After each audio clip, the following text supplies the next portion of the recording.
vamos lá. Hoje a gente vai falar de 3 parasitos intestinais, tá bom? Nós vamos falar do Strongyloides stercoralis, que eu já trabalhei muito a ideia de Strongyloides com vocês, falando de beterraba, não sei se vocês vão lembrar. Vamos falar de Enteróbios vermiculares e Trichuris trichiura. Esses aqui, antes da gente começar, eu queria fazer uma divisão com vocês, um combinado. Na aula passada, eu falei de protozoários. E se vocês recordam, vamos ver se vocês recordam, eu falei que protozoários não evoluía para ovo, nem para larva, nem para verme adulto, ok? Protozoários são apenas, só vai evoluir apenas para cisto, trofozoítas que evoluem para cistos, isso nos protozoários. Quando eu trocar e for falar de eumintos, todos os eumintos vão evoluir de ovo, a larva e verme adulto. Ovo, larva, verme adulto. Dentro do ovo a larva, fora do ovo o verme adulto, tá bom? Então, euminto cursa com larva e verme adulto e vem de um ovo. Protozoários, que a gente falou da semana passada, as amebas, trofozoítas e cistos. Essa é a evolução. Esses 3 que a gente vai falar hoje aqui, ó, Strongyloides, Enteróbios e o Trichuris, eles são eumintos. Se eles são eumintos, obrigatoriamente, eles têm um ovo que vai ter larva e que vai evoluir para verme adulto, ok? Então, essa é a forma aí dos parasitos que a gente vai trabalhar hoje, tá bom? Então, não pode esquecer. Protozoários, trofozoítas, cisto, euminto, ovo, larva, verme adulto. Outra divisão que eu vou fazer, eu vou até colocar em outro slide se eu não já tiver colocado. Os eumintos podem ser os nematóides e podem ser platelmintos. Eumintos podem ser nematóides ou platelmintos. O que é nematóide para mim? Um euminto nematóide. Primeiro, ele tem verme adulto, tem larva, ok? O nematóide é aquele parasito, aquele verme roliço, aquela vulgo lombriga, tá? Roliço, redondo, que lembra um macarrão. E o euminto, platelminto, é aquele parasita achatado, como se fosse o ferro de passar roupa tivesse passado e esmagado ele. Então, eumintos, que são vermes que vão dar origem aí a larvas e a verme adulto, podem ser nematóides, que são aqueles vermes roliços, ou podem ser platelmintos, que são aqueles vermes achatados, como se eu tivesse passado um ferro de passar em cima deles, ok? Exemplos de vermes eumintos nematóides, o Strongyloides, o Enteróbios e o Trichuris. Eles são nematóides, então quer dizer que eles são roliços. Lembra aí um macarrão. Já platelmintos, o melhor exemplo que a gente tem são as tênias. As tênias são platelmintos, são vermes grandes, mas a estrutura corporal delas é achatado e é preciso que nós consigamos fazer essa diferenciação entre protozoários, eumintos e eumintos nematóides e eumintos platelmintos, ok? Não vamos nos esquecer disso aí. Vamos começar falando de Strongyloides. O Strongyloides stercoralis, ele é um parasito muito pequeno. Ele é classificado como um dos menores aí que pode parasitar o homem. E uma coisa interessante dele, que é o que eu mais trabalho em sala de aula, no sentido de ver, porém, ele não é visível a olho nu, tá? Ele é microscópico, porque o tamanho dele varia entre 0,7 e 1,5 milímetro, então ele é bem pequenino mesmo. Ele é visível microscopicamente. Abaixo dessa figura aqui, abaixo do slide, aqui abaixo do slide, eu tenho a imagem aqui de um Strongyloides stercoralis, tá bom? Onde tem Strongyloides stercoralis? Tem distribuição mundial, mas a gente sempre vai falar desse tipo de parasitoses em regiões de climas aí tropicais, úmido e quente, por exemplo, aqui no Brasil. E ele não é um parasita só do homem. Ele pode, por exemplo, parasitar cães, gatos e até mesmo macacos, tá bom?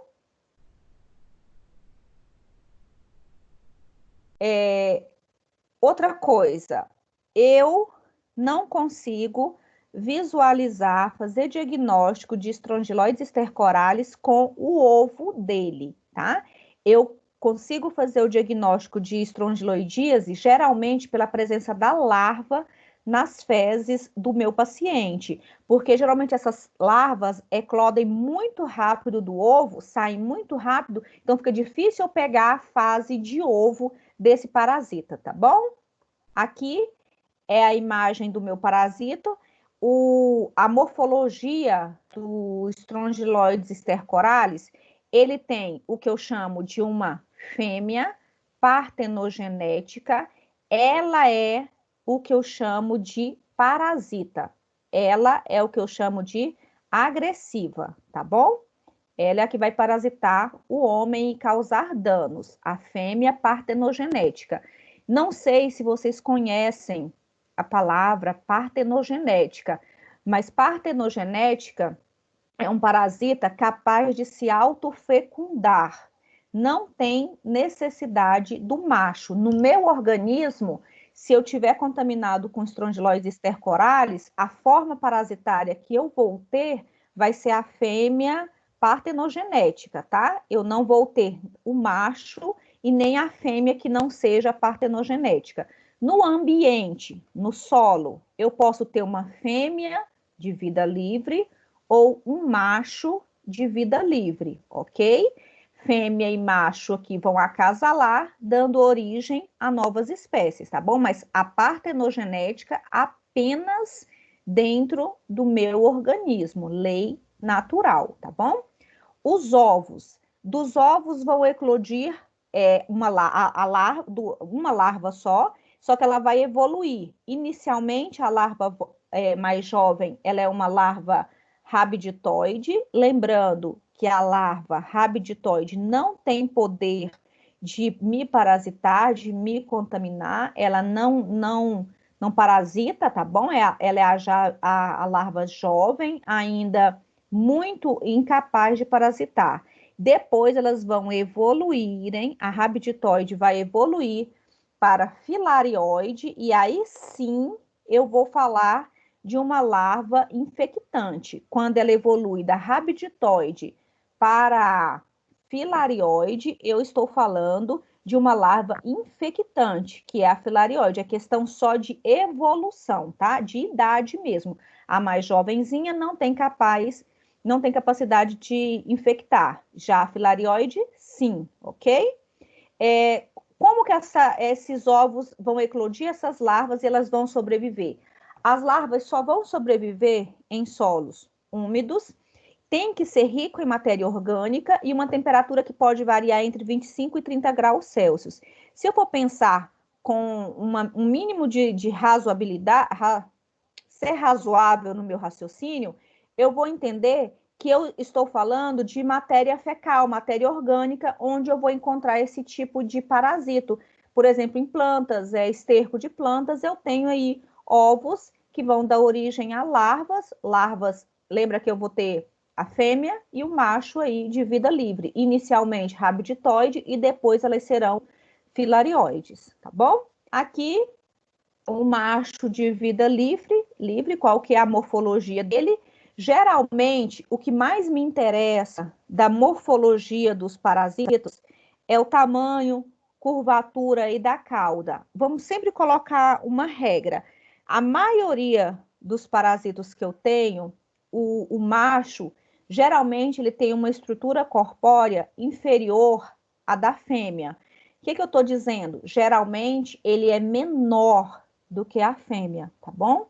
E a extremidade final dele é recurvada, a caudinha dele é como se fizesse uma voltinha, tá? O resto é comum, a espécie. Aqui, ó, esse pequenininho, o menorzinho que vai aparecer, peraí, esse aqui, o menorzinho aqui, ó, da cauda recurvada, cauda enroladinha aqui, é o macho, e a fêmea é essa estrutura maior aqui de Strongyloides stercoralis, tá bom?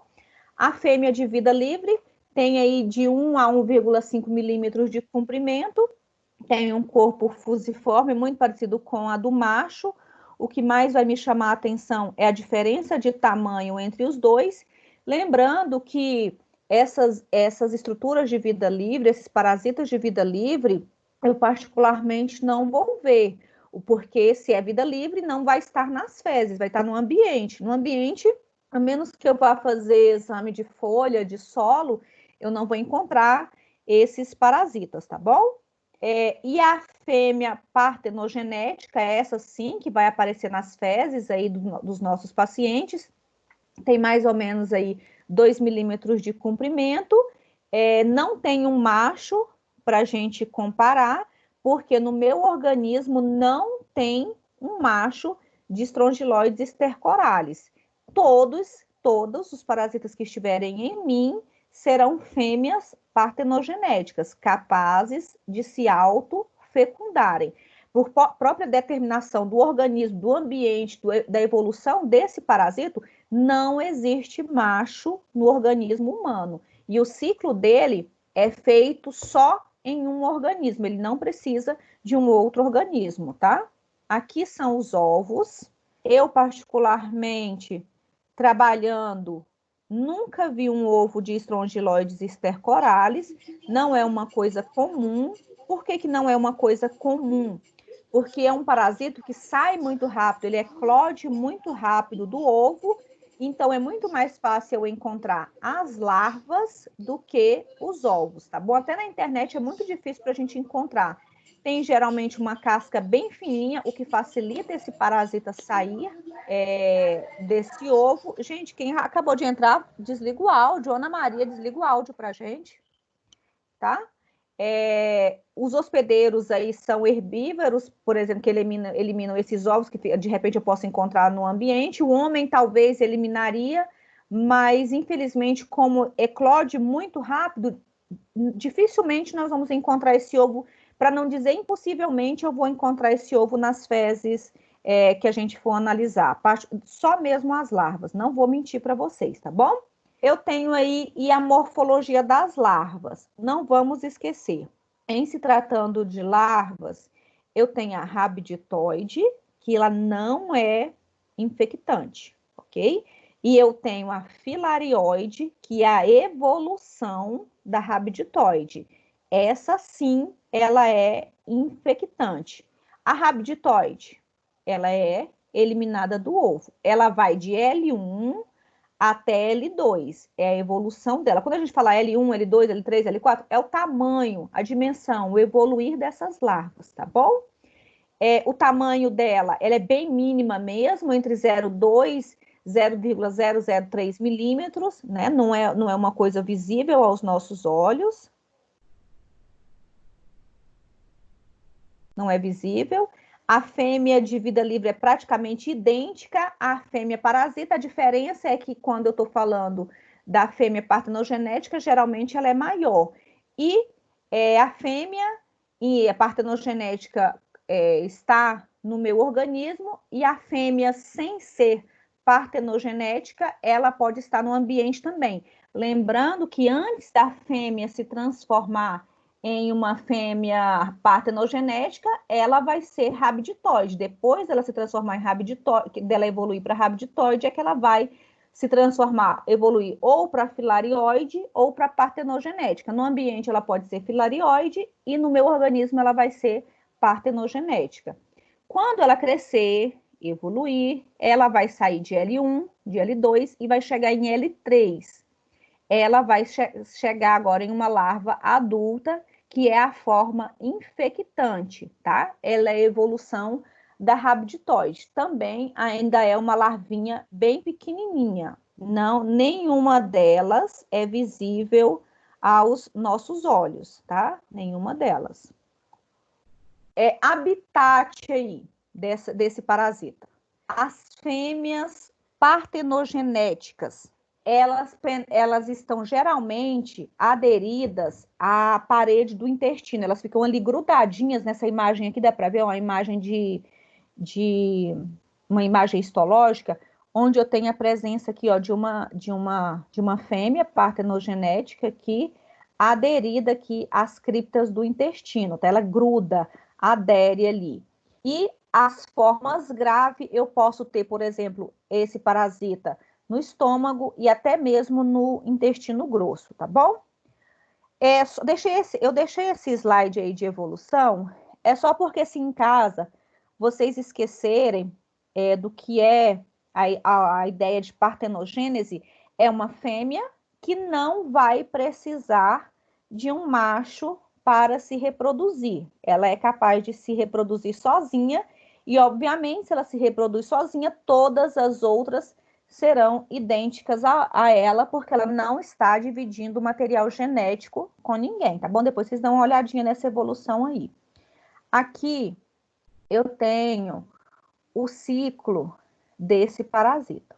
É um ciclo simples, simples porque não tem um outro hospedeiro. Eu tenho apenas, vou colocar o homem, mas poderia ser um outro mamífero, um cão, um gato, macaco, poderia ser, mas aqui a ideia do homem como o hospedeiro aí para os estrongiloides estercoralis.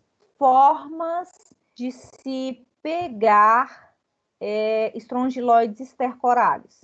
Uma das formas, por exemplo, é a penetração da larva filarioide na pele. Onde? Encostou, você está andando ali de pés descalços na horta.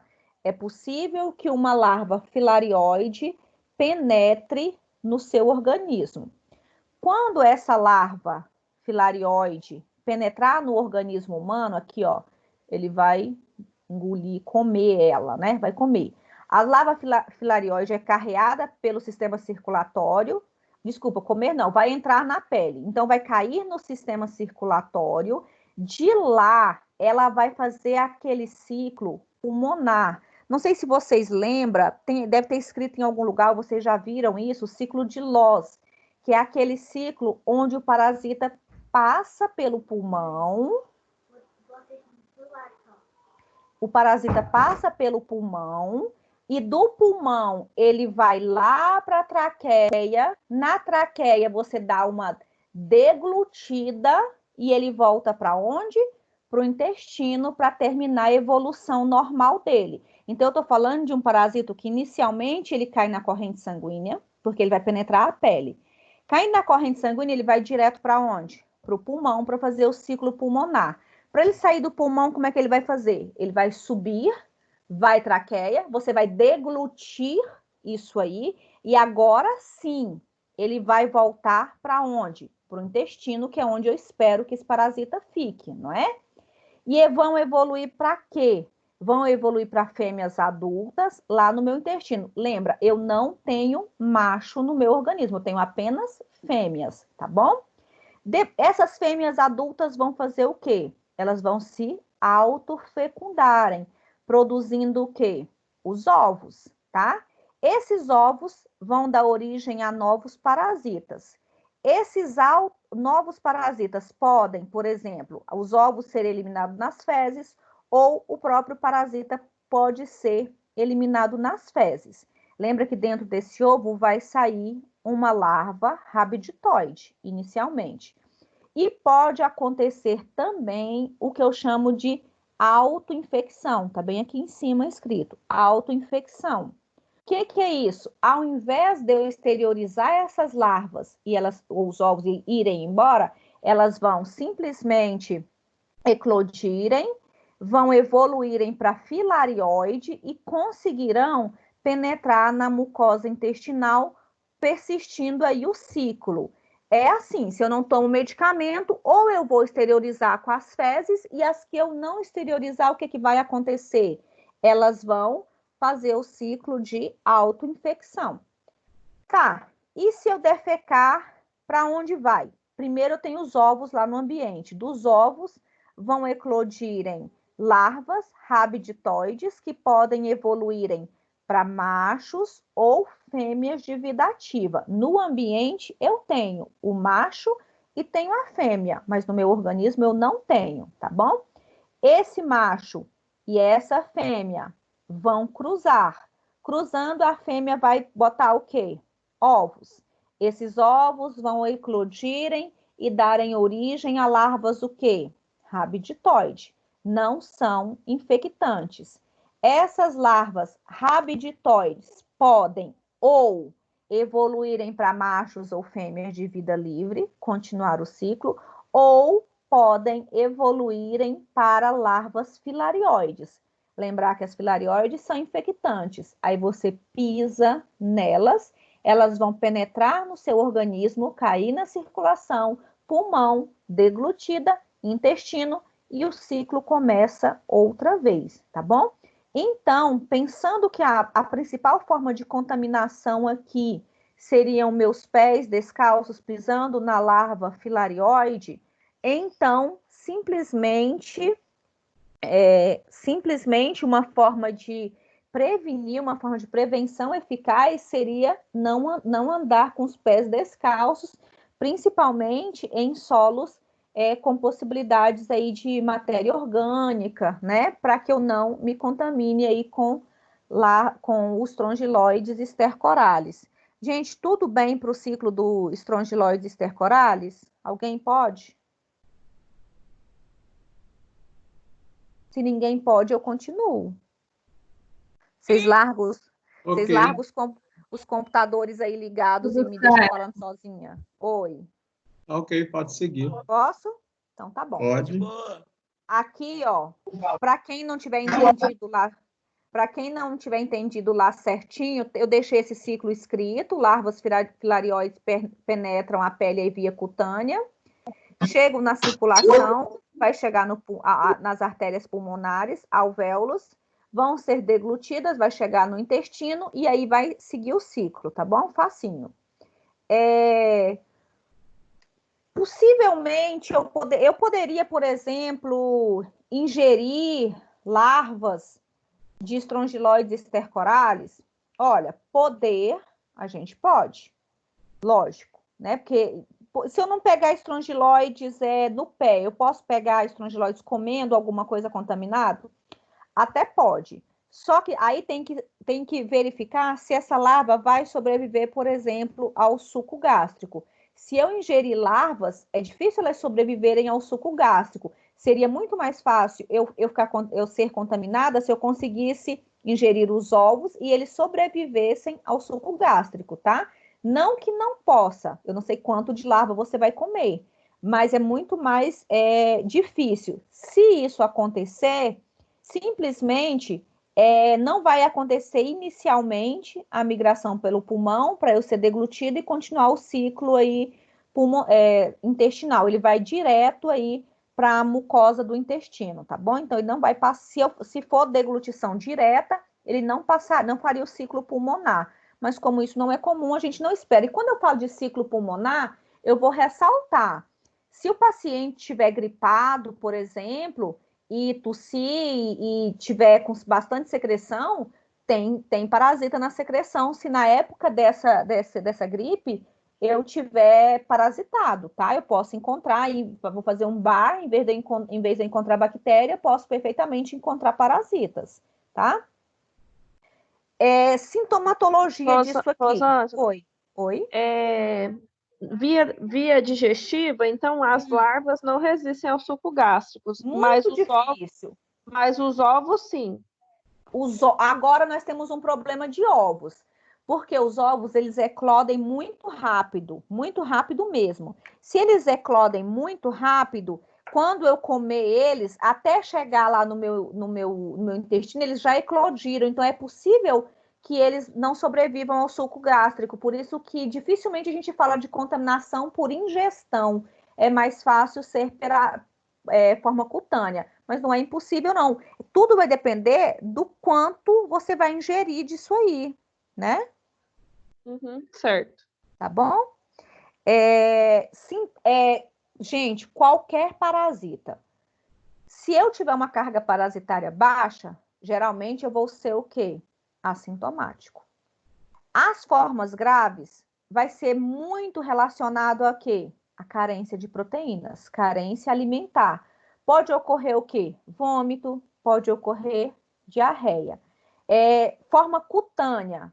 Na localização ali, na região onde a larva penetrou, lógico, pode haver uma reação inflamatória, a larva pode não conseguir atravessar e ficar ali e morrer, pode acontecer também. E aí elas não vão conseguir penetrar no sistema circulatório, por exemplo, e não continuam o ciclo, se elas não conseguirem atravessar a pele. Na pele, aquelas reações que parecem alergia é comum.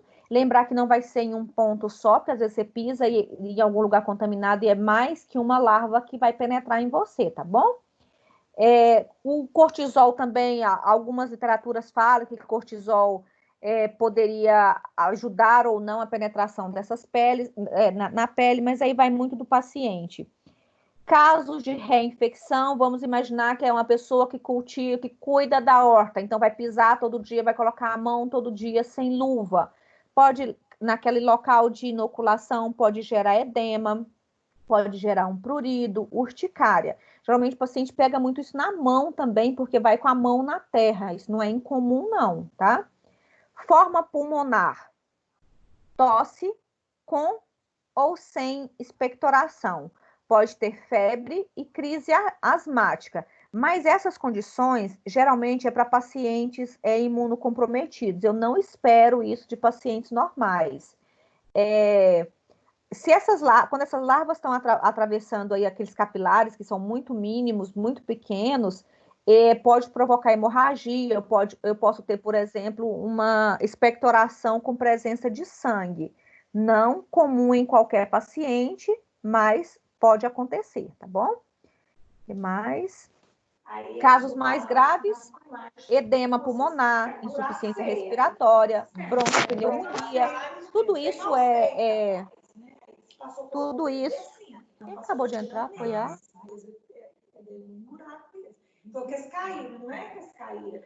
Gente, tem um microfone aberto, desliga o microfone pra gente. Demorou, não voltou, ela gritava. E às vezes, porque o primeiro deve ter entrado, demorou, caiu. Olha o barraco. Gente, desliga o microfone aí, por favor. Obrigada. Tá? Então, eu tenho casos mais graves com um acometimento pulmonar.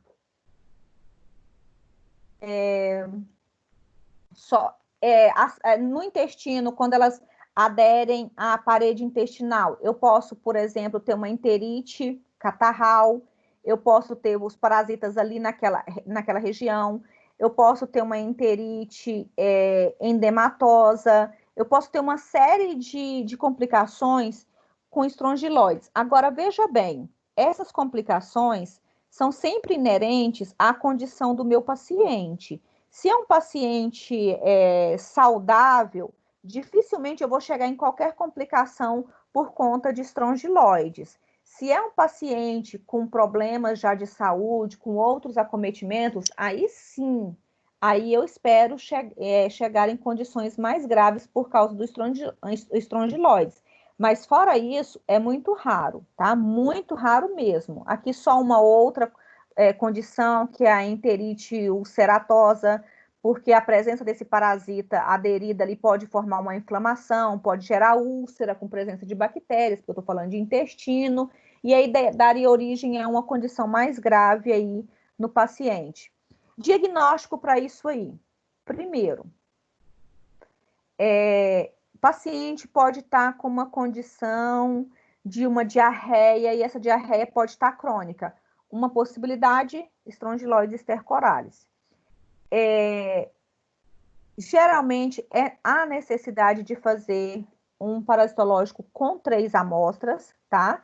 Em dias alternados.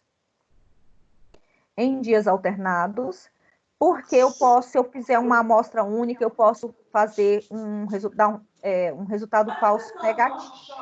Laura, desliga seu microfone.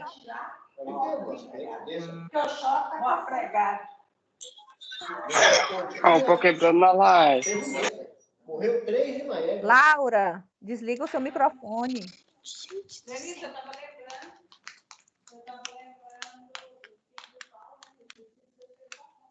Professora, tem uma opção de você desligar os microfones de todo mundo. Faz sentido, obrigada.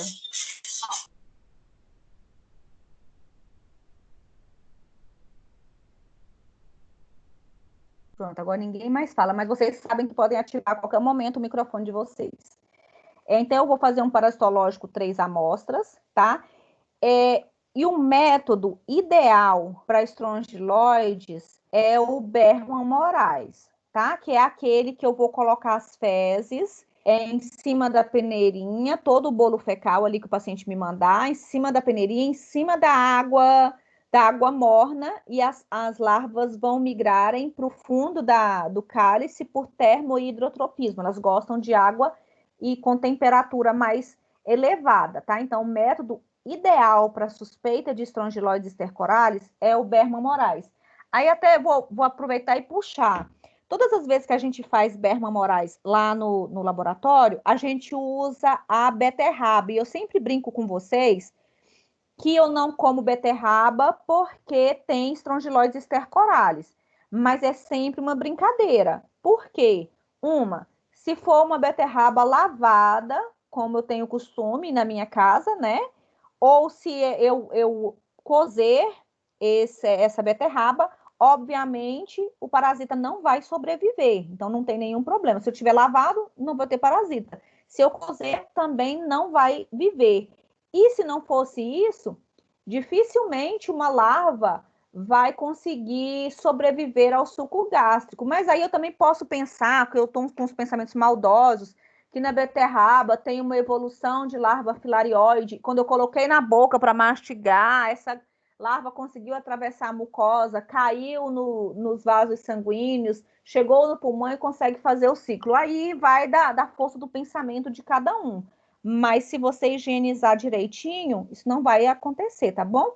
Uma outra possibilidade de diagnóstico é a sorologia, usar, por exemplo, um ELISA para diagnóstico. Porém, a gente sabe que fazer diagnóstico de parasitose com exame sorológico ainda não faz parte da nossa rotina. Não tem um custo excessivamente elevado, porém, mas mesmo assim é mais caro do que, por exemplo, fazer um parasitológico de fezes. Então, a gente vai ficar mesmo com o parasitológico de fezes, tá bom? A profilaxia, o principal é ressaltar aí os hábitos de higiene, como lavar alimentos, utilização principalmente de calçados, a educação sanitária, né? Melhora bastante. Tratamento, os albendazol, tiabendazol, a própria ivermectina, que a propósito está em alta aí nos últimos momentos para outros tratamentos, são utilizados. A gente fala difícil tratamento porque às vezes a gente tem dificuldade no diagnóstico e não porque necessariamente o tratamento é difícil, porque os antiparasitários que a gente tem, pelo menos os melhores, eles acabam pegando esses tipos de parasitos sem grandes problemas, tá bom? Bem para estrongiloides stercoralis, sim, facinho, sem maiores problemas. Sim. Eu tô com a dúvida, Rosângela, sobre o tratamento. A senhora falou que é albendazol, ivermectina.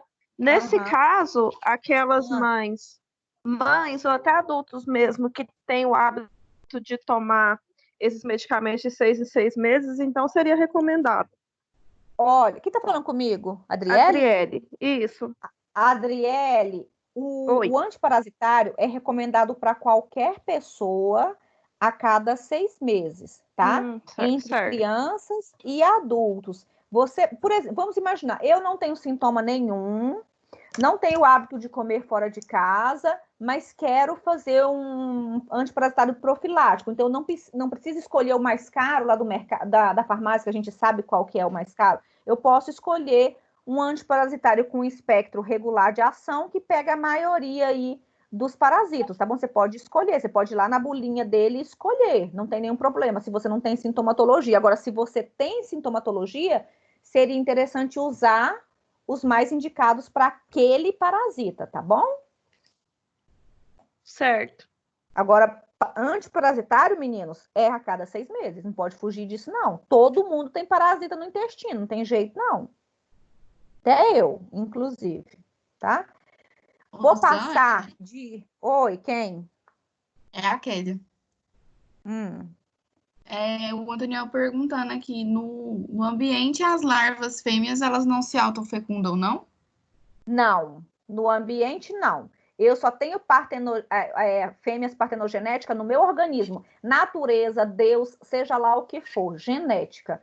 Mas no ambiente eu tenho a fêmea de vida livre e eu tenho o macho de vida livre que vão acasalarem para gerarem ovos.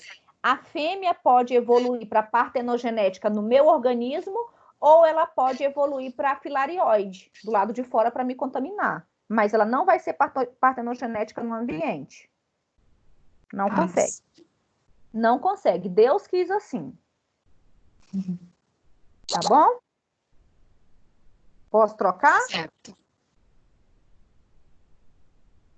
Vou trocar para enterobíase ou oxiurose. Esse vocês conhecem. Esse eu acho muito mais conhecido, muito mais tradicionalzão, tá?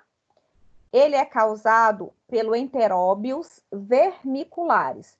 Antigamente, ele era muito, muito, muito chamado de oxiuro. Eu não sei se vocês, na idade de vocês, teve esse conhecimento de chamar esse parasita por esse nome. Eu só peguei isso em livro, mas muita gente ainda trabalha, ainda conhece como oxiuros, tá bom? Mas para gente, Enteróbios vermiculares. É o quê? Ele é um euminto nematóide. Então, quer dizer que tem ovo, tem larva e tem verme adulto, tá bom? Ele tem um tamanho visível aos nossos olhos. Presta atenção no que eu estou te dizendo.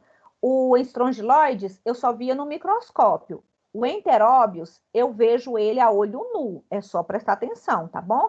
Por quê? Porque o tamanho dele pode variar entre 0,3 0,3 milímetros a 1 centímetro, mais ou menos, dependendo da literatura, tá bom? A infecção a gente chama de benigna, porque parasita bom é aquele que não quer matar o hospedeiro, porém, esse é aquele caso onde a queixa principal do paciente é o prurido, a coceira intensa anal, tá bom? Antes de eu falar dessa clínica aí, eu quero mostrar para vocês o que mais chama atenção na forma do parasita são essas asas aqui, ó, de ladinho, que chama asas cefálicas, bem na cabecinha aqui, ó, do parasita, tá? Voltando lá para o prurido, eu não sei se no slide tá anotado, mas se não tiver, vamos já comentar. O prurido, a gente fala muito de enteróbios em crianças, não que adultos não possam ter, lógico que pode. Porém, criança é mais fácil até da gente explicar, porque não vai incomodar ninguém, né?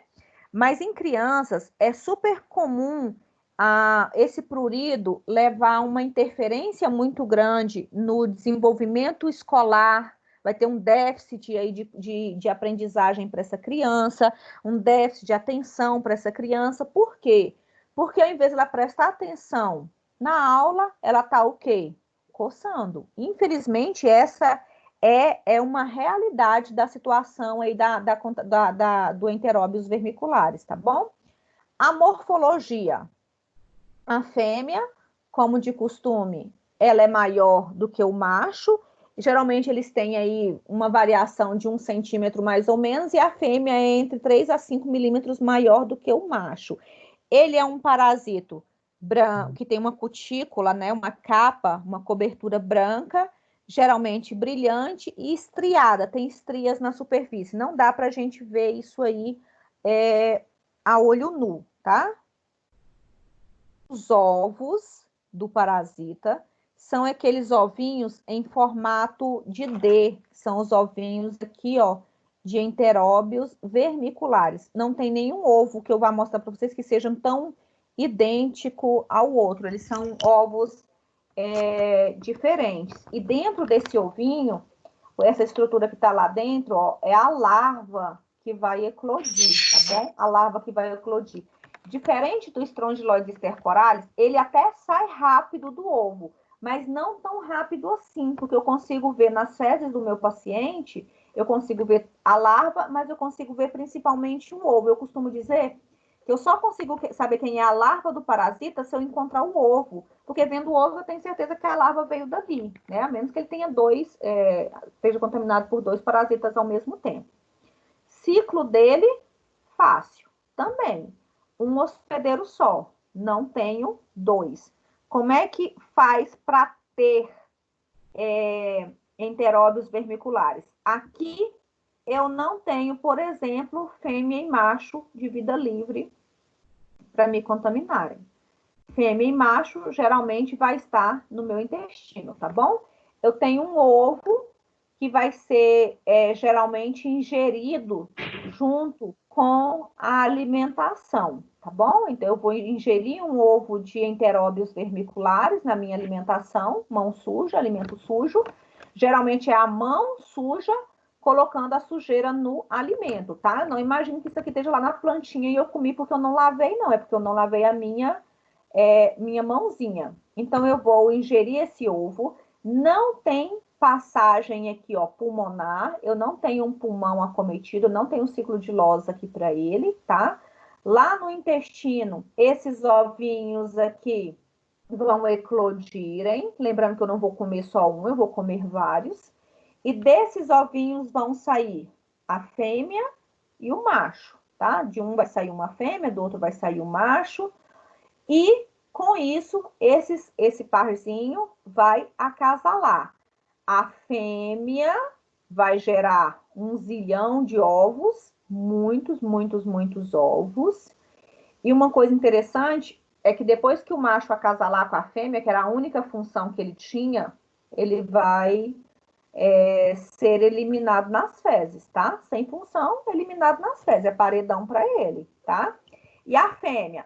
A fêmea, coitada, como ela tá cheinha de ovos, olha eu sendo gentil para a fêmea de enteróbios vermiculares.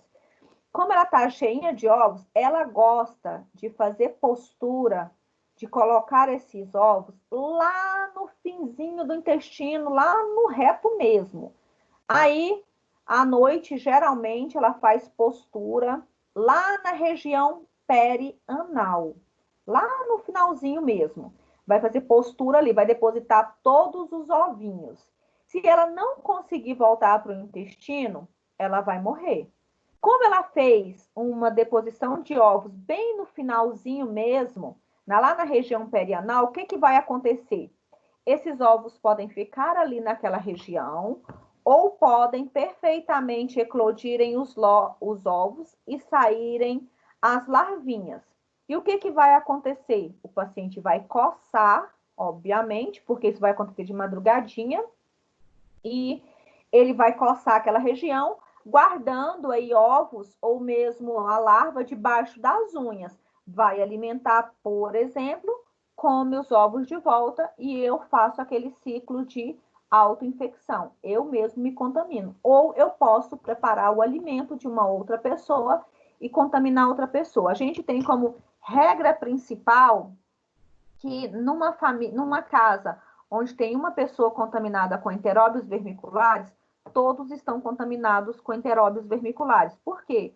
Porque por conta da facilidade de contaminação de outras pessoas. Eu não sei se vocês já viram isso, mas o enteróbios vermiculares, ele fica perdido no lençol da cama. Então, assim, um cuidado que a gente tem que ter é com as roupas íntimas, não reutilizar sem lavar, lençóis onde dorme um, dorme todos. Então, isso aí é muito passível aí de contaminação, tá? É super comum mesmo. Aqui eu já falei do ciclo evolutivo. Os machos e as fêmeas podem ficar ali aderidos à mucosa intestinal. Eles podem ficar livres na cavidade, lembrando que quando acasalar, o macho pode ser descartado nas fezes e a fêmea vai migrar até a região perianal para colocar os ovos, tá? A postura, olha a quantidade de ovinhos que uma única fêmea é capaz de colocar, entre 5 e 16 mil ovos. E elas morrem em torno aí de 35 a 50 dias. Então, um parasita desse, ele sobrevive muito tempo no organismo. E lembrando que ele vai morrer, mas ele está deixando outros lá, não vai morrer todos ao mesmo tempo, tá bom? Sintomas. Primeira coisa, prurido intenso, tá? E no local desse prurido pode levar à ocorrência de erosões, de lesões na mucosa, ali no ponto de fixação. Se não fosse isso, o próprio ato de coçar do paciente vai gerar aquelas fissuras naquela região, aquelas arranhaduras na região, e como é uma região extremamente contaminada, com coliformes fecais, com excesso de bactérias, então a facilidade de ocorrer infecções ali secundárias é super comum. E é um parasita que eu não vou falar para vocês, nossa, ele acomete mais imunocomprometidos.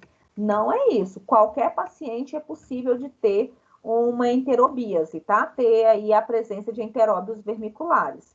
Aqui, os sintomas mais frequentes, o prurido anal, que é a coceira, tá?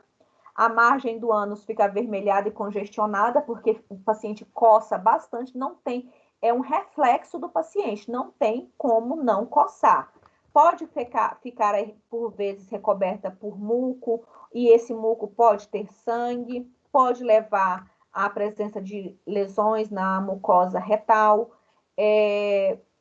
Lembrar que toda vez que eu tiver muita coceira, é uma porta aberta para as lesões, e as lesões vai deixar entrar outros micro-organismos, causando ali outras infecções secundárias. Pode ficar uma imagem bem feia da região anal desse paciente, tá bom? Diagnóstico de enteróbios. Diagnóstico é muito fácil de enteróbios. Por quê? Primeiro, porque o diagnóstico dele é muito clínico. A mãe leva o menino no pediatra. A primeira queixa dela é falar, olha, ele está coçando muito a região perianal, que ele perde a paciência, está nervoso, está estressado, não sei o quê. Com certeza, a queixa principal é enteróbios vermiculares.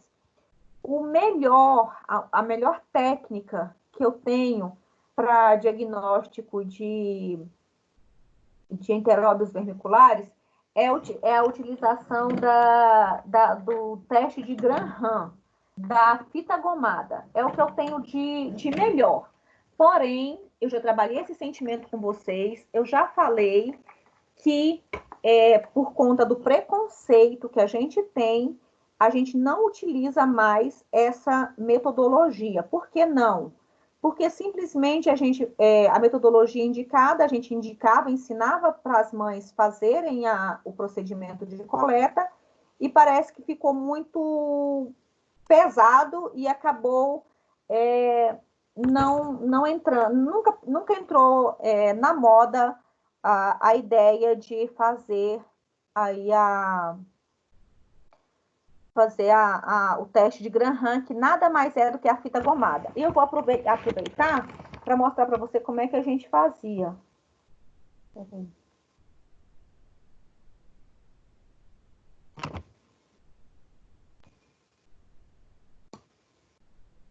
Como é que a gente fazia? A gente pegava uma fitinha gomada, ó, fita durex, daquelas comuns da casa da gente, tá? Um tubo, a gente dava para a mãe um tubo de ensaio. Vou pegar um tubo de coleta aqui, ó, pegava esse tubo de coleta, ensinava a mãe a tirar um pedaço de fita e colar ao contrário, o lado que cola para cima. Pegar a fita, colocar aqui em volta. Pronto. Eu fazia isso. Ensinava a mãe, olha, vai lá na região perianal de manhã cedinho, antes da higienização, e pega essa fita e encosta, só encosta na região perianal. O que vai acontecer? Nessa fita vai ficar aderido tanto as larvas como os ovos. Depois era só eu retirar ela levava para o laboratório, né? A mãe colhia, ela levava para o laboratório, eu pegava essa fita, colava na minha lâmina de microscopia e pronto, fazia o diagnóstico. Eu não precisava fazer o parasitológico de fezes. Mas o que aconteceu? Não, muito preconceituoso, ficar colocando, encostando aí o tubo na região perianal do paciente. O que aconteceu? Saiu de linha. Mas, vamos sempre deixar bem claro que para pesquisa de enteróbios vermiculares, o melhor método é a fita gomada, Graham, tá? Método de Graham. Se eu não tenho Graham, se não é isso que vai acontecer, você vai fazer parasitológico de fezes, 3 amostras, normal, em dias alternados. O que corre o grande risco de acontecer, eu não conseguir fazer o diagnóstico usando o parasitológico de fezes normal, se no dia que eu coletar não for o dia que a fêmea for fazer a postura. Mas aí, paciência. Por isso, as 3 amostras aí em dias alternados. Tratamento para esse paciente, bem simples, não é um parasita exigente.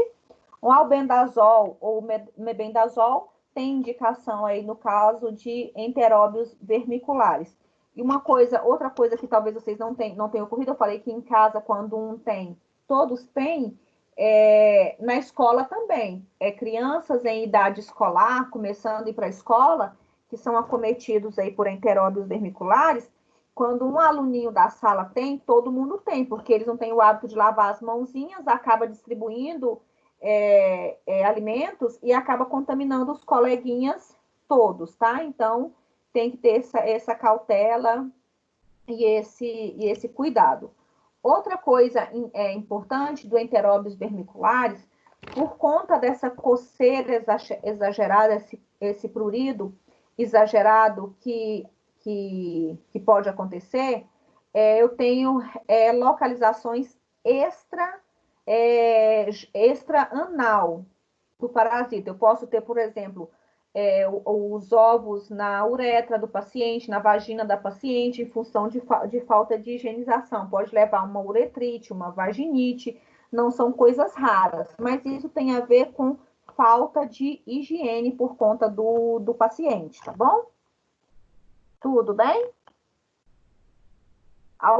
Outra coisa, algumas literaturas falam aí de náuseas, dor abdominal, talvez emagrecimento, presença de diarreia como sintomas aí comum a enteróbios, mas eu acho que é comum a qualquer parasitose. Esses sintomas me chamam a atenção para um parasitológico de fezes. Alguém quer fazer algum comentário sobre enteróbios vermiculares? Não. Nada? Nadinha de nada? Fácil assim? Tá de O boa. Gilberto? Tá de boa, né? Facinho? Tá. Facinho, curtinho? Isso. Então, fechou.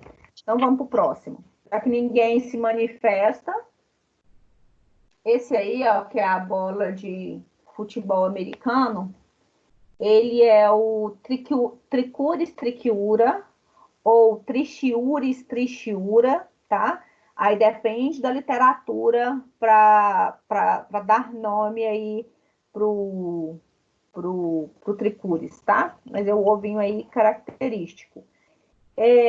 Característica principal aí do verme. Ele também é um euminto. Se ele é um euminto, tem ovo, larva, verme adulto. E ele é um nematóide. O que é nematóide? Um verme roliço, que lembra um macarrão.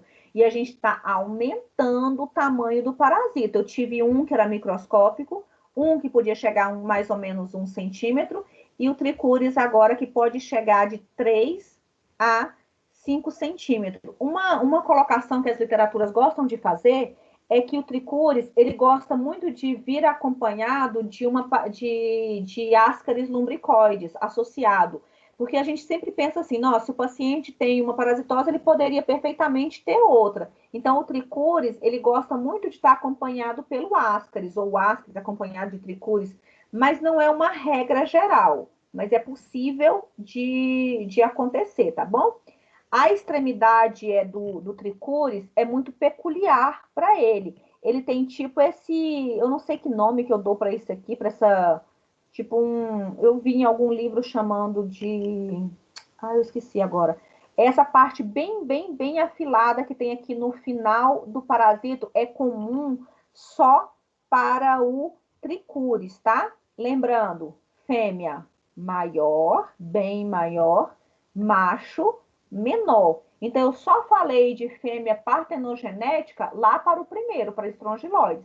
O resto aqui, eu tenho macho e tenho fêmea, tá bom? Essa fêmeazinha aqui, ela consegue colocar de 3 a 7 mil ovos por dia. Aí vocês imaginem 3 a 7 mil ovos por dia eclodindo, dando origem a larvas jovens e depois para vermes adultos, tá? Esse parasita aqui ele é comum a qualquer idade, mas crianças me chamam muito mais a atenção, tá bom? Como que eu faço para ter tricúris, uma tricuríase, né? Primeiro, eu vou ingerir ovos larvados, tá? Ovos que tenham larvas dentro dele. O que vai acontecer depois? Esses ovos vão eclodir, eu vou comer, esses ovos vão eclodir lá no meu intestino e as larvas vão se desenvolver onde? Aderidas lá nas criptas fecais. Essas larvas podem ser machos ou podem ser fêmeas. Elas vão acasalar e vão liberar ovos. Esses ovos que a gente vai chamar inicialmente ele de operculados, porque eles são jovens e ainda neste momento, eles ainda não são infecciosos, eles precisam evoluir. Para evoluir, eles vão fazer o quê? Eles vão ficar mergulhados lá na mucosa intestinal. Lembrando que a minha mucosa intestinal não tem naturalmente a presença desses ovos. Se ele não tem, vai gerar o quê? Uma reação inflamatória. E essa reação inflamatória, geralmente, é por conta da ação tóxica e irritativa da presença do tecido e dos parasitas e dos ovos no meu tecido. Vai fazer uma reação tóxica. E eu consigo dizer que essa reação inflamatória, quando muito intensa, em crianças principalmente, vai gerar o que eu chamo de prolapso, que está nas imagens mais à frente, que é a característica principal da tricuríase. Mas nem todo paciente vai desenvolver o prolapso, apenas aqueles mais parasitados. Porque geralmente um paciente portador de tricúris, triquiúras, geralmente ele é assintomático, tá? Geralmente ele não vai ter uma manifestação clínica tão considerável. Aqui, ó, bonitinho, a evolução. A forma de contágio é a ingestão. Eu vou ingerir esses ovos lá no intestino. Eu vou eclodir essas larvas, que vai evoluir para machos e fêmeas, que vão acasalar, acasalando darão origem aí a ovos que eu vou chamar de operculados, não são ainda férteis, né? Não tem poder de infecção.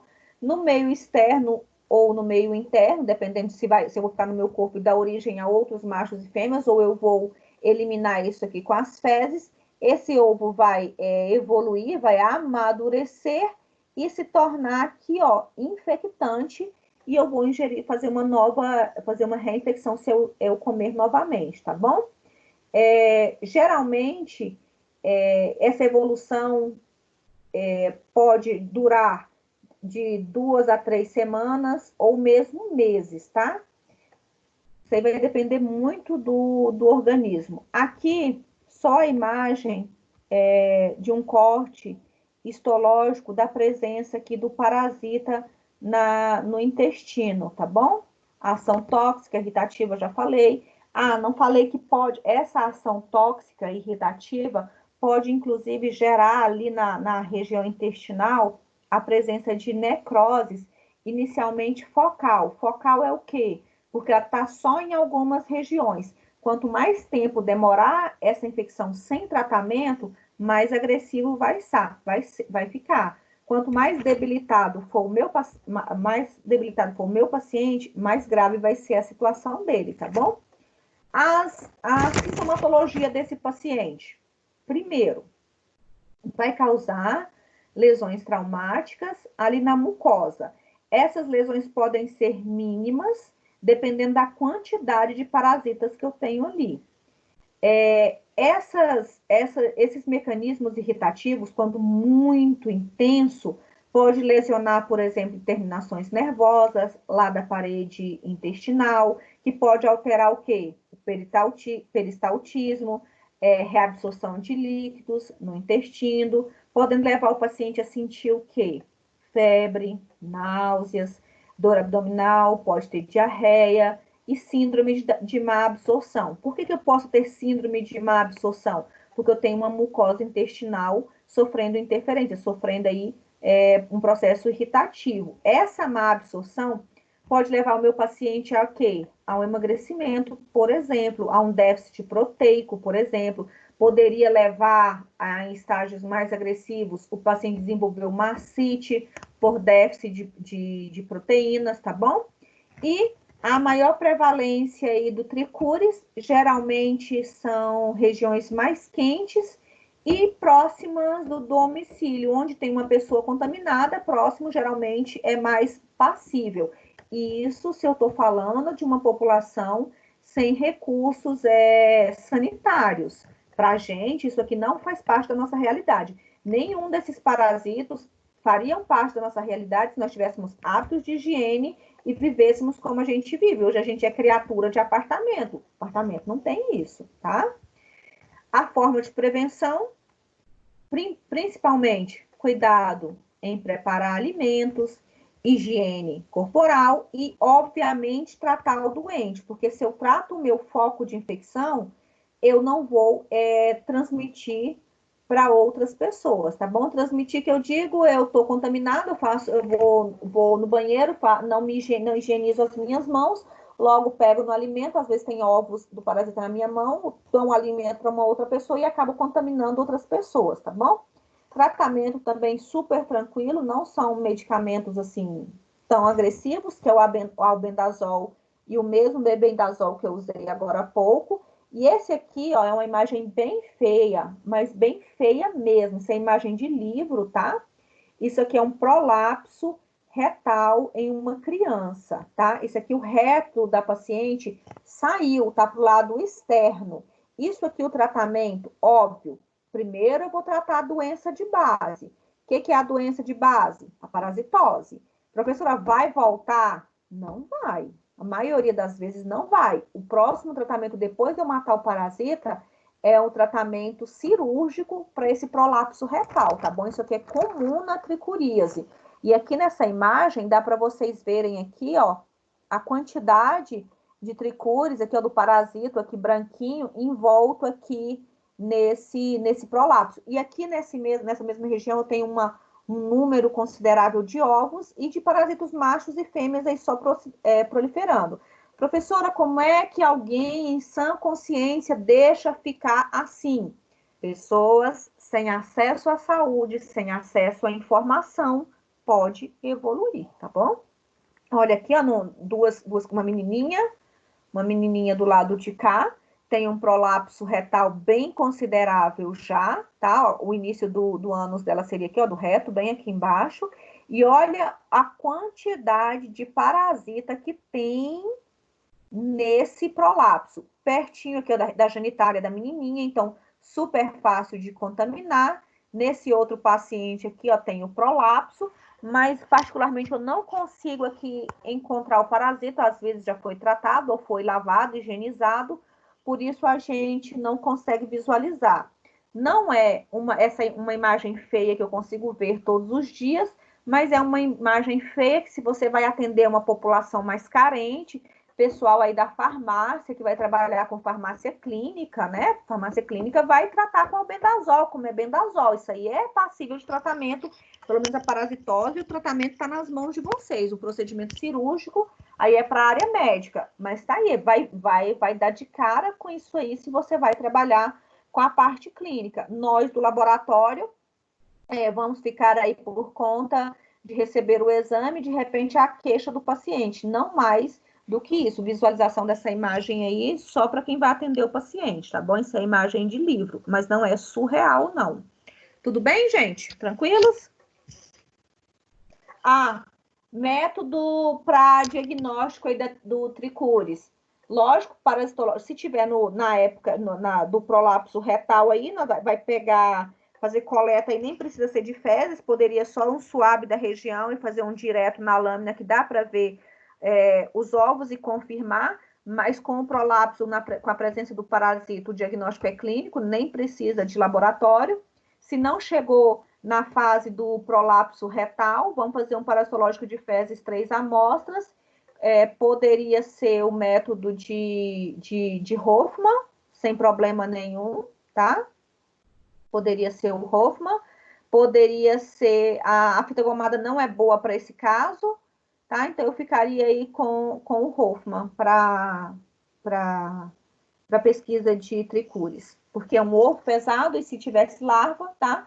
Se suspeita de larva nas fezes, pode fazer um Berman Moraes. Mas se você não suspeitar, vamos de Hoffman, que dá para pegar os dois. Tudo bem? Tranquilos? Tudo bem. Alguém pode? Tranquilo. Fácil, né? Hoje, tranquilinho. Parasita Ok. intestinal geralmente não tem grandes problemas. O nosso problema maior vai ser os parasitas sanguíneos. Os intestinais não são nosso grande problema, não. Tudo bem? Alguém precisa que eu ajude com dúvidas? Fale agora o cálice para sempre. Eu ia perguntar o método, aí você... Adivinhei. Apressou. Adivinhei. Eu vou parar a gravação, porque já está gravado até aqui. Tá bom. Parei a gravação.